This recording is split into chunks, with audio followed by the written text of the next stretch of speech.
So many failures to examine in the wake of Donald Trump's upset victory among pundits and pollsters. Joining us now from Los Angeles is Frank Luntz, the veteran pollster and Fox News contributor. Frank, you have a brand new post-election day poll. I want to put up some numbers here. Found that 54% of those surveyed found the media coverage of the election biased. 46% said fair. But look at this. Fair to each candidate. 39% said the coverage was anti-Trump. 31% said the coverage was pro-Clinton. That's a total of 70%. On the other side, only 16% said pro-Trump, 14% said anti-Clinton. What's your takeaway? So the public got it. Let's face it, all of this for months after months after months, it was about 80% why Trump was wrong. It was maybe 10% why Clinton was right, and then everything else would have been mixed in. I think the public fully understood what was happening in this election, and I think, listening to your previous guests, that they were correct, that Donald Trump running against the media was an effective strategy. It upset the reporters. I was on Trump's plane, or the media plane, the day before the election. The reporters were used to it by that point. They were used to being a focal point of Trump's criticism. But for those who didn't want Washington to control their lives, it was an effective strategy. One more thing, Howie.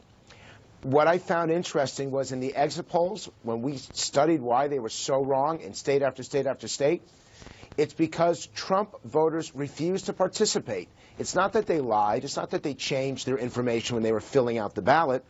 It's that they said, I don't want to do this. I don't want to help the media. I don't want to help the establishment. I'm not going to take that poll.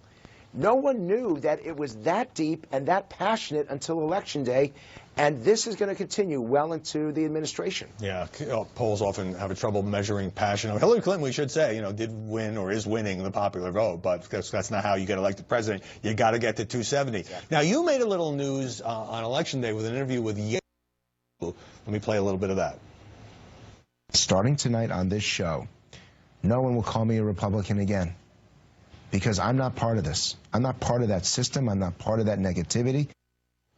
Now, you go way back. You worked with Newt Gingrich in 1994 in the contract with America. What do you mean no one will call you a Republican again? Because it's not appropriate. Because I've tried over the last 2 years to tell it straight. I did this on 60 Minutes. I did it for the New York Times. I did it for Time Magazine.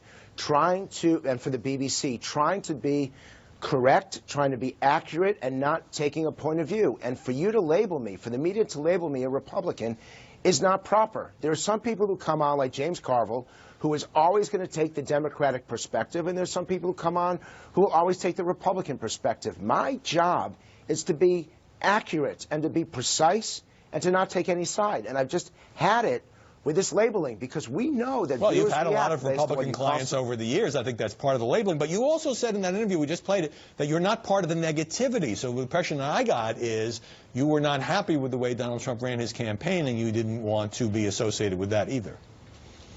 I was not happy with the entire tone. I was not happy with the debates because there wasn't enough substance. It was all about personality. I was not happy with the advertising. Less so. The Chris Wallace debate was the exception.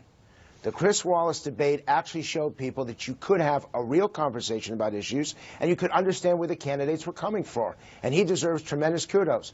But Howard, for the most part, this campaign was the most negative of anything I've experienced in the 30 years that I've been doing it. And there has to be a way for people to unite. There has to be common ground. If you really want to get tax reform, if you really want to get an anti-poverty program, if you really want the U.S. to reestablish itself in the world order, then you're going to have to work across the aisle to get these things challenge. done. Let me sneak in one more question. You said in an essay in Time Magazine, Frank, that you were shocked by the outcome, that there was an echo chamber in the media and political establishment, the certainty that a guy like Trump could never win. Did you fall prey to that echo chamber like a lot of people? I absolutely thought, when I saw the exit polls, and they had +5, +6 in states like Michigan, Pennsylvania, Ohio was dead even, Florida, Clinton had the lead. I was sure that Clinton was going to win. I had no doubt, based on the exit polls. And they were your exit polls. They were Fox News exit polls, and it was clear. And then when the election result happened, I was as stunned as anybody. But then you accept that, you acknowledge your mistake, you learn from it, and then you move forward. All right. And Howard, we've got to find a way to move forward where it is about all of us together rather than about winners and losers. And I think that's going to be a very important theme that I'm going to be pushing between now and election day. A good closing sentiment. Frank Luntz, great to see you.